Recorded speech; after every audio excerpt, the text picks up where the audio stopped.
Search for Common Ground Indonesia mempersembahkan drama radio Pemimpin Super, Suara Perempuan.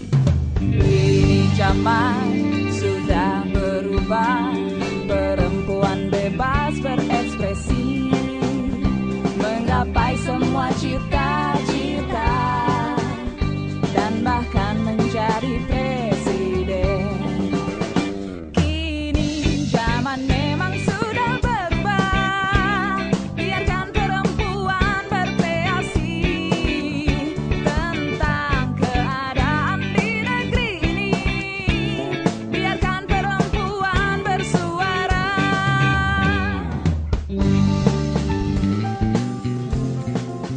Saudara, kita bertemu lagi di Pemimpin Super Suara Perempuan. Kali ini dalam episode Nyali Super. Komunitas Kedai Suara kali ini memilih turun ke jalan bukan untuk demonstrasi, tapi untuk melakukan semacam happening art. Jika anggota dewan punya agenda menemui konstituennya, nah komunitas Kedai Suara merasa harus pula menemui langsung anggota komunitasnya. Komunitas ini ingin menyerap langsung dari masyarakat apa sebetulnya yang mereka rasakan atas anggota dewan mereka, khususnya anggota dewan perempuan. Keren kan ide mereka ini menjemput konstituen Kedai Suara? Mudah-mudahan sih kehadiran obrolan Kedai Suara selama hari-hari ini membuat kita semua semakin peduli bahwa perempuan mampu untuk berperan, ambil bagian dalam membawa Indonesia menjadi lebih baik, menyiapkan tunas-tunas bangsa menjadi anak-anak yang lebih cerdas dan juga bertanggung jawab. Yuk sama-sama kita simak apa saja sih yang mereka lakukan dan bincangkan. Biarkan perempuan bersuara, biarkan perempuan bersuara, biarkan perempuan bersuara.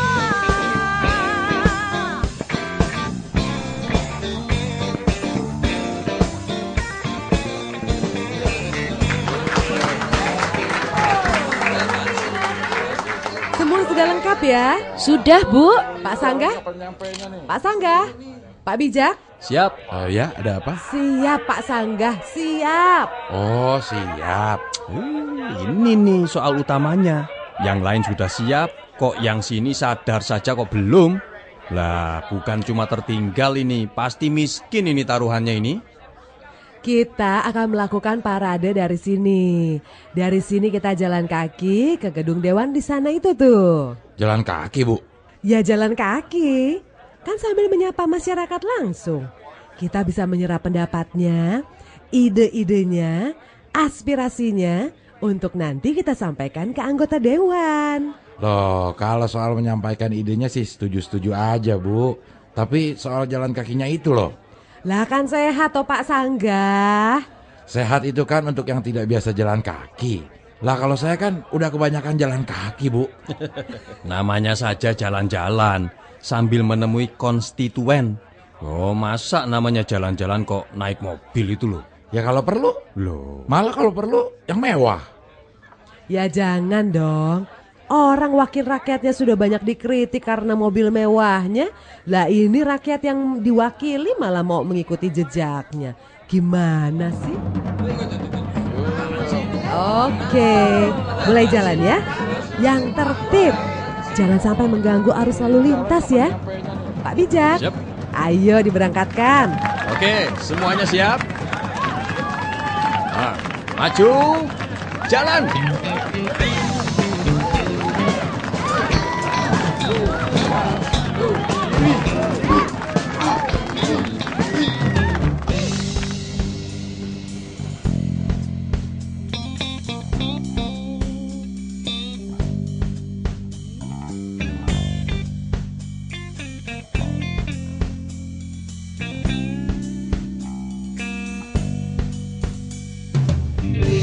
Zaman sudah berubah, dulu perempuan terkekang, tidak boleh ikut bekerja, ikuti segala aturan. Oke, kita sampai di pos pemberhentian pertama. Berhenti dulu, berhenti. Wah, ramai juga ya Bu masyarakat yang menyambut kita. Itu bukan menyambut kita, Mbak Perenjak. Itu cuma bukti kalau masyarakat sangat ingin menyampaikan pendapatnya.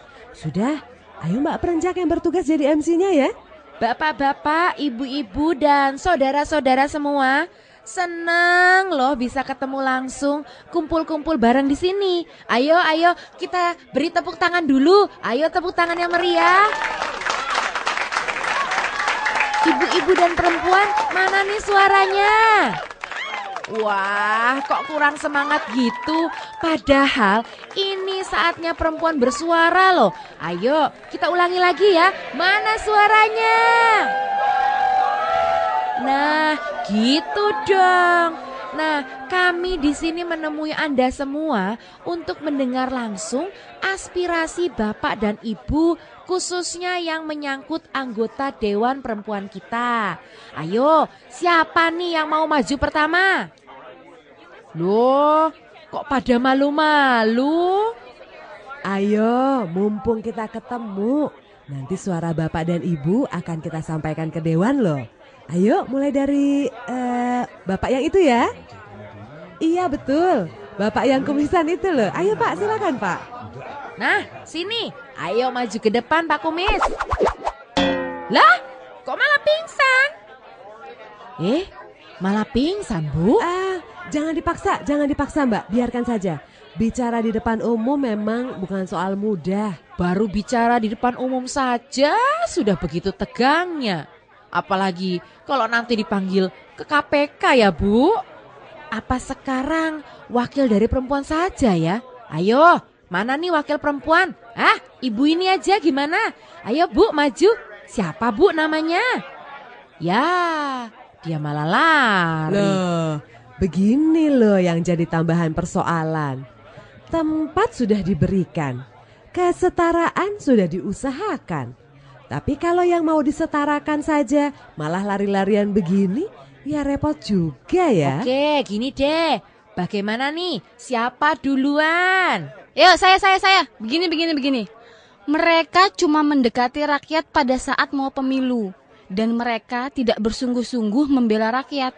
Coba lihat tuh, pengangguran sekarang di mana-mana. Harga barang-barang kebutuhan melambung. Kayaknya mereka juga tidak tahu. Atau jangan-jangan mereka memang gak mau tahu. Ya memang kalau kita harus menerima dengan lapang dada.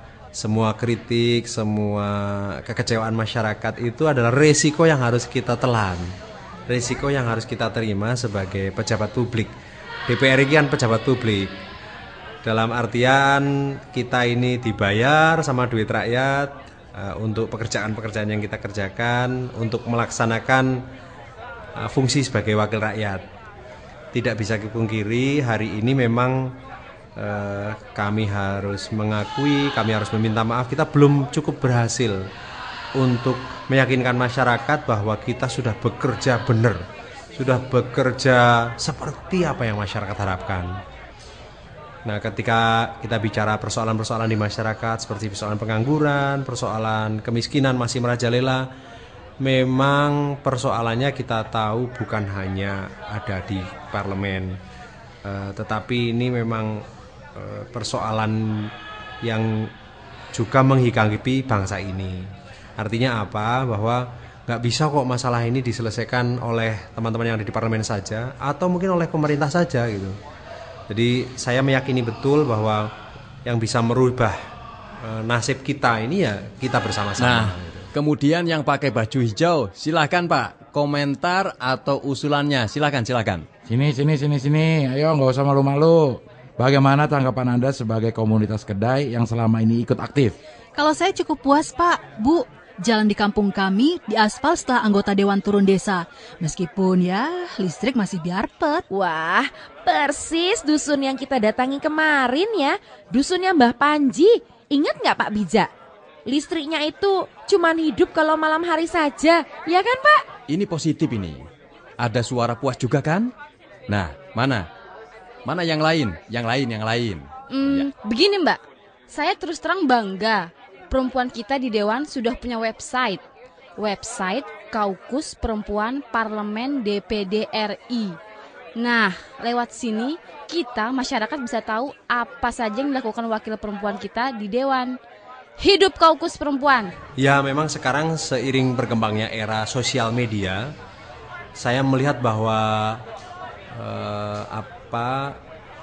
era ini memberikan ruang yang begitu luas buat masyarakat untuk bisa terlibat langsung.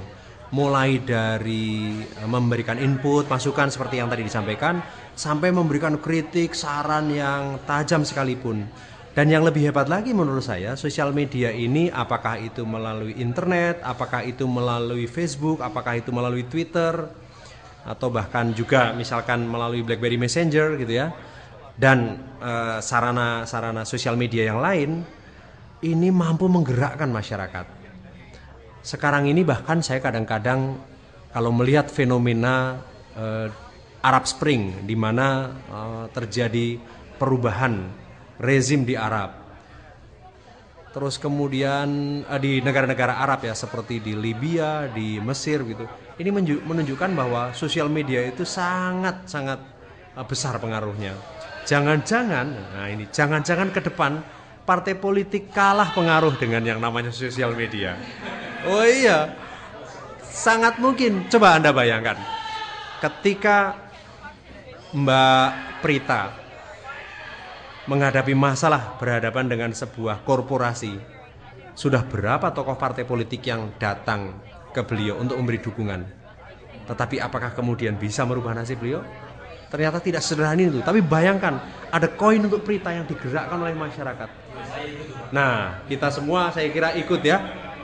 Dan itu ternyata mampu memberikan dukungan yang sangat konkret. Ada lagi waktu itu kasus bayi yang punya masalah dengan pencernaan dan sebagainya. Tapi poin yang saya ingin sampaikan bahwa ke depan ini masyarakat memang memiliki ruang yang lebih luas untuk mengontrol secara langsung wakilnya, untuk memberikan masukan, bahkan menurut saya untuk bisa menjadikan dan menurunkan dengan sosial media tadi. Ini fenomena yang saya kira tidak bisa kita abaikan. Apalagi kalau kemudian sebagai salah satu contoh yang paling dahsyat, bagaimana mungkin sebuah negara adidaya seperti Amerika mampu memilih pemimpin kulit hitam, ya kan, presiden pertama kulit hitam, yang kemudian salah satu alat yang mampu menjadikan beliau itu disebutkan adalah sosial media. Wah, kita juga harusnya punya website toh Bu Suaras, biar iya. bisa menampung suara nurani komunitas kita yang tidak sempat datang ke kedai. Betul Pak, memang pada akhirnya semua akan bermuara pada nurani. Dan mudah-mudahan semakin banyak yang bisa kita lakukan ya. Nah saudara-saudara, semakin kesini mudah-mudahan makin banyak keputusan yang diambil Dewan dengan mendengarkan suara-suara kita di sini. Nah itu tuh, ada bapak-bapak yang ngacung itu. Silakan Pak. Terus terang, saya kagum itu pada anggota DPR yang akhirnya setuju untuk tidak membangun gedung kura-kura yang nilainya triliunan itu. Kok gedung kura-kura? Apaan tuh? Maksudnya gedung wakil rakyat kita Pak. Kan bentuknya seperti rumah kura-kura toh. Oh iya ya. Gede banget kura-kuranya ya. Tapi nggak berarti yang di bawah dan di dalam gedung kura-kura itu kura-kura loh, nggak sopan. Boro-boro, kalau urusannya dengan kepentingan rakyat, maka aspirasi rakyat paling-paling ya hanya ditampung. Tapi ya cuma ditampung, tidak realisasikan. Ya enggak juga. Fungsi kita itu sebagai lembaga politik, kita menyerap aspirasi dari rakyat. Karena kita ini bukan lembaga eksekutif, ya kita tidak bisa mengeksekusi perubahan-perubahan tersebut. Tapi begini, setelah kita menampung aspirasi, nah kemudian kita bawa aspirasi tersebut dalam rapat-rapat, baik itu rapat-rapat di DPR, baik dari tingkat komisi maupun sampai dengan rapat paripurna. Kemudian kita juga membawa aspirasi tersebut dalam rapat-rapat fraksi. Nah dari sinilah kemudian hasil dari pembahasan itu dibawa ke eksekutif, dibawa ke pemerintah. Nah biasanya pemerintah itu ketika sudah didesak oleh DPR, maka mereka akan langsung bertindak. Jadi tetap berguna DPR itu sebagai lembaga perwakilan dari rakyat. Tetap, saya melihat seperti itu. Nah cuman yang mungkin masyarakat harus tahu, DPR itu kan sifat kerjanya itu kolektif dan kolegial. Jadi kita bersama-sama. Jadi tidak ada sesuatu itu yang bisa diperjuangkan sendiri. Sehebat apapun anggota DPR tersebut, tetap dia membutuhkan kerjasama. Baik dengan teman-teman sefraksi, apalagi dengan teman-teman dari fraksi-fraksi lain. Nah, teman-teman komunitas Kedai Suara yang kami cintai, sekarang kami ingin mendengar suara teman-teman atas anggota dewan kita yang perempuan. Siapa yang menjawab pertama? Minumannya gratis, minuman khas kedai kita selama seminggu. Di setiap malam minggu. Tidak begitu teman-teman, seminggu setiap hari. Minuman jahe hangat atau dingin khas kedai kita. Ayo, siapa yang mau duluan? Bagus kok perempuan dewan kita. Kebetulan saya orang Jogja. Kanjeng Ratu kami yang jadi anggota dewan sangat memperhatikan rakyat Jogja. Hidup Kanjeng Ratu Hemas. Ya, saya matur nuwun betul ini, diingatkan, diajak ngobrol, mendapat banyak masukan dari teman-teman, dari Mbak Yu, dari Mas semua yang ada di sini. Satu hal saja yang saya ingin kita sama-sama untuk selalu mengingatkan bahwa kami para legislator laki-laki ini masih harus belajar banyak untuk memahami kebutuhan kaum perempuan yang ada di tanah air itu. Kenapa saya katakan demikian? Karena yang paling tahu problem, yang paling tahu masalah, yang paling tahu suka duka, nyaman tidaknya perempuan menghadapi pembangunan, menghadapi kehidupan seharian itu ya perempuan. Nah, kalau tadi minum gratis, yang berikutnya makan gratis. Khusus untuk hari Jumat sesudah sholat Jumat. Ayo, siapa, ayo. Bapak itu yang pakai topi koboi itu. Silakan Pak, silakan. Terima kasih. Menurut saya begini, dedikasi para elit di Dewan belum kelihatan. Semrawut, mereka hanya mementingkan kekuasaan daripada rakyatnya. Kalau belum didemo, belum sadar juga. Iya, Bapak memenangkan makan gratis Kedai Suara di hari Jumat. Oh ya Bu, berapa kali Jumat Bu? 1 kali Jumat ya Pak. 1 kali. Tapi ada 3 pemenangnya. Nah, ayo 2 lagi. Yang terdengar nyaring dari gedung parlemen, kok malah rentetan rengekan mengenai usulan fasilitas.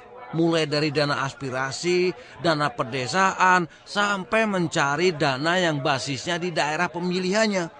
Ini perlu perhatian loh. Ini perlu. Ya, kalau soal tunjangan apa itu kan kita sudah ada Bu ya. Jadi kalau minta lebih-lebih lagi saya kira janganlah gitu. Udah cukup yang sekarang itu. Apa ya? Ya kita ini sebetulnya sudah syukur alhamdulillah kalau menurut saya. Jadi prinsipnya Bu, manusia itu kan nggak pernah cukup ya. Jadi selalu aja kurang gitu.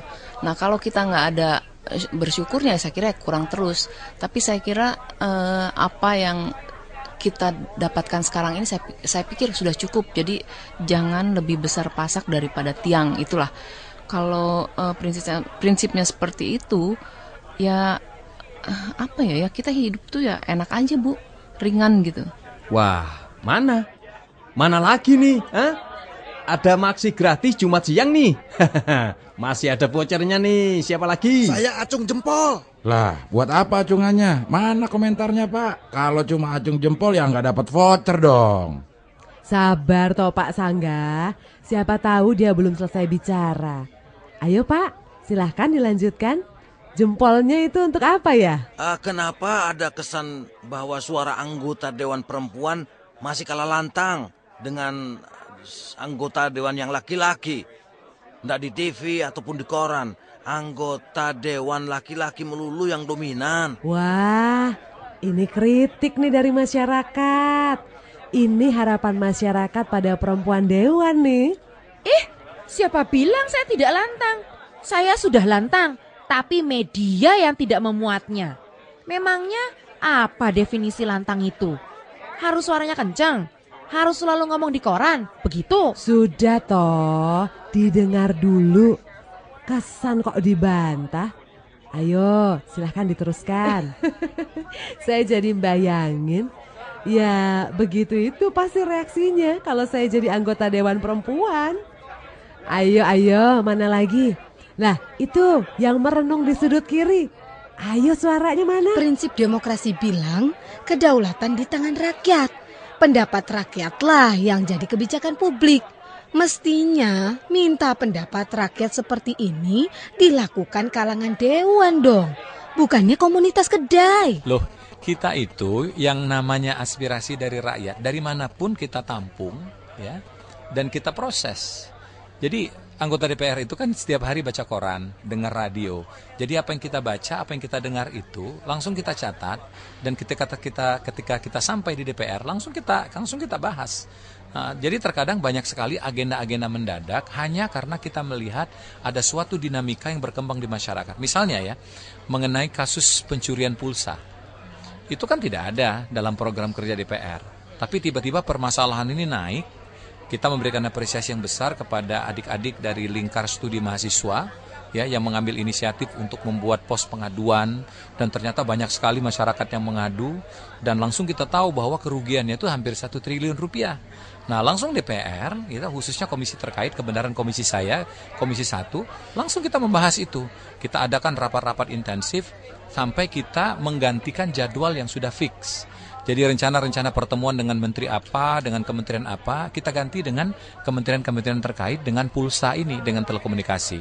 Malah sekarang sudah dibentuk panja pencurian pulsa. Ya, ini adalah sebagai komitmen kita untuk benar-benar menelisir sampai ke dasar-dasarnya. Ya, bagaimana ini bisa terjadi?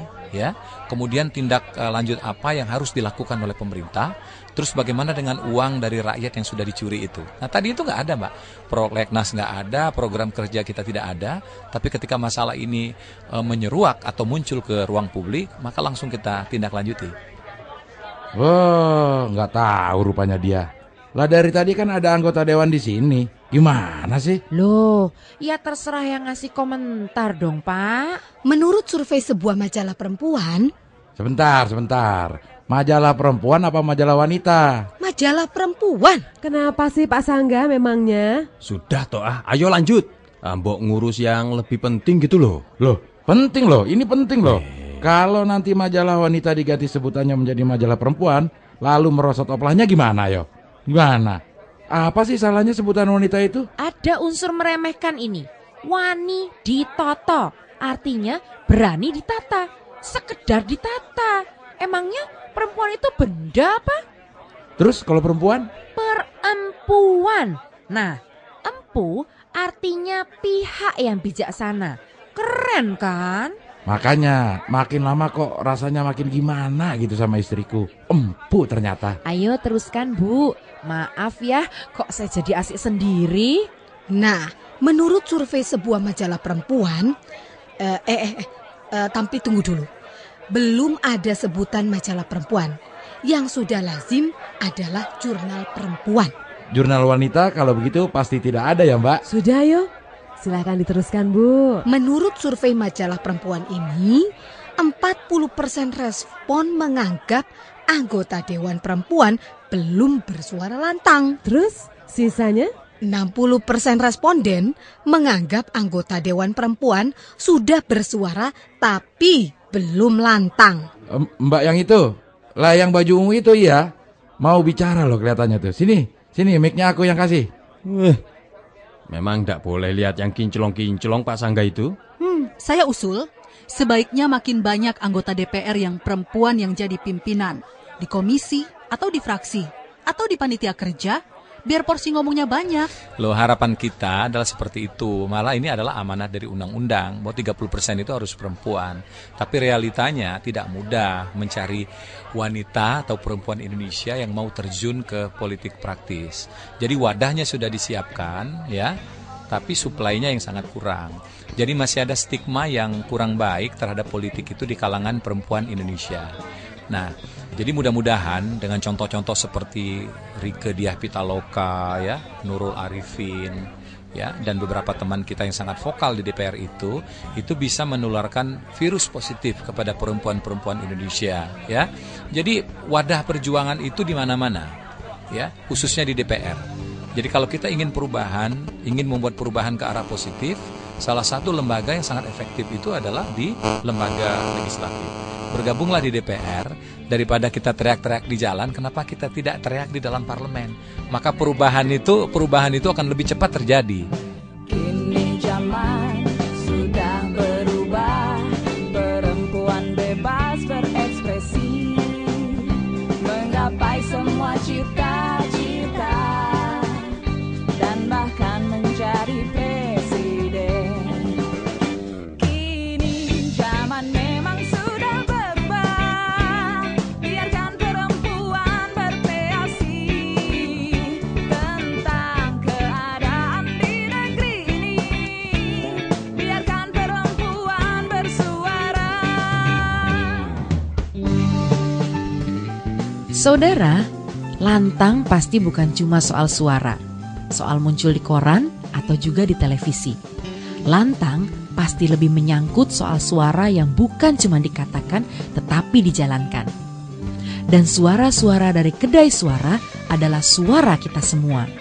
Semoga semakin banyak suara perempuan yang mengemuka dan semakin banyak pula perempuan yang berkiprah dalam dunia politik, dunia pendidikan, dunia sosial, dan juga perekonomian.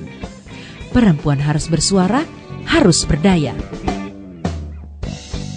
Pemimpin Super Suara Perempuan dipersembahkan oleh Search for Common Ground Indonesia. Naskah ditulis oleh Priges, didukung oleh Abdel Ahrian, Marsi Sahulata, Jody Masardi, Desire, Nuning Purnama, teknik montase dan sutradara Edi Sulistyo. Sampai jumpa.